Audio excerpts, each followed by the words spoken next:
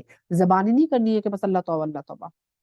بے شک جو لوگ اللہ کی آیتوں میں بغیر کسی دلیل کے جو ان کے پاس اللہ کی طرف سے آئی ہو جھگڑتے ہیں، ان کے سینوں میں کبر اور غرور چھپا ہوا ہے، وہ اپنا مقصد کبھی حاصل نہیں کر پائیں گے. یہ ان لوگوں کے لیے ہے کہ قرآن کی آیتوں کے برابر جو ہے وہ کچھ نہ کچھ، یعنی کہ شرک کی کوئی بات اپنے آپ نکال لی، کیا اللہ تعالیٰ کی طرف سے ان کے پاس کوئی وحی آئی ہے، یا بدعت جو ہے اپنے آپ نکال لی کہ یہ کرنا چاہیے دین میں، یہ نفلیں پڑھنی چاہیے، یہ تسبیح پڑھنی چاہیے، یہ دن سیلیبریٹ کرنا چاہیے، یہ برتھ ڈے منانی چاہیے نبی کی، اور یہ کرنا چاہیے. کیا اللہ کی طرف سے یا نبی کی طرف سے یہ پیغام آیا ان کے پاس کہ یہ کرنا چاہیے نہیں کرنا چاہیے؟ تو پھر کیا ہوتا ہے کہ اپنے آپ بنائی ہوئی چیزوں کے لیے ان لوگوں سے جھگڑتے ہیں جو قرآن اور حدیث سے بات کرتے ہیں، جو صرف وہ بولتے ہیں جو قرآن مجید کے اندر، ان سے جھگڑتے ہیں. اور پھر کئی بار لوگوں کو یہ بھی دیکھا گیا جو ہے نا کبر اور غرور، واقعی کئی لوگ ایسے ہوتے ہیں کہ ان سے بتاؤ تو وہ ان کے ذہن میں کہیں نہ کہیں آ جاتی ہے چیز کہ ہاں ہم غلط کر رہے ہیں، لیکن اپنے کبر غرور کی وجہ سے، تکبر کی وجہ سے وہ مانتے نہیں ہیں، مانیں گے نہیں نہیں ہم ہی صحیح ہیں، بس ہم ہی صحیح ہیں، چاہے دل کے کسی کونے میں، مطلب چاہے گناہوں میں ملوث ہو جائیں لیکن اپنا وہ غرور نہیں چھوڑیں گے. وہ نہیں کریں کہ ہاں یہ ہم غلط کر رہے تھے آج تک، ہم آج سے چھوڑ رہے ہیں اس کو اگر اس کا قرآن اور حدیث میں ذکر نہیں ہے. لیکن غرور کی یہودیوں نے بھی یہی کیا تھا، غرور کی وجہ سے انہوں نے سوچے دین اسلام کو قبول نہیں کیا، اتنا بڑا مطلب سوچے گناہ، لیکن یہ غرور اس لیے اللہ کو بالکل پسند نہیں ہے. بس آپ اللہ کی پناہ مانگیے، وہ بے شک خوب سننے والا اور بہت دیکھنے والا ہے. یقیناً آسمان اور زمین کی تخلیق انسانوں کی تخلیق سے زیادہ بڑی بات ہے. اب یہاں پہ وہی چیز اللہ تعالیٰ دہرا رہا ہے کیونکہ لوگوں کو یقین نہیں آتا تھا کہ کیسے انسان جو ہے دوبارہ پیدا کیا جا سکتا ہے. تو یہاں پہ وہی کہا جا سکتا ہے کہ زمین اور آسمان کو دیکھو کیا چیز ہے، کس نے بنائی؟ اللہ تعالیٰ نے. اس سے بڑھ کے کوئی چیز ہو سکتی ہے؟ مطلب ہم اگر دیکھیں کہ بہت دیکھیں زمین اتنی بڑی، پھر دیکھیں آسمان اتنا بڑا جس کے اندر اتنے بڑے بڑے سیارے گھوم رہے ہیں، اس سے بڑھ کے کیا چیز ہوگی؟ تو جس رب نے یہ ہماری اصل میں جو سمرا بہن ہے جو یہ میوٹ کرتی رہتی ہے، کسی کا کھلا ہے تو ان کا نیٹ نہیں چل رہا ہے، ان کا میسج میرے پاس آیا ہے. تو یہ پلیز سب لوگ اپنا اپنا جو مائک ہے وہ چیک کرتے رہیں کیونکہ پھر آوازیں آتی ہیں تو ڈسٹربینس ہوتا ہے. اپنا مائک ذرا سب بند رکھیں پلیز. مجھے تو قرآن میں ہی صحیح لگتا ہے.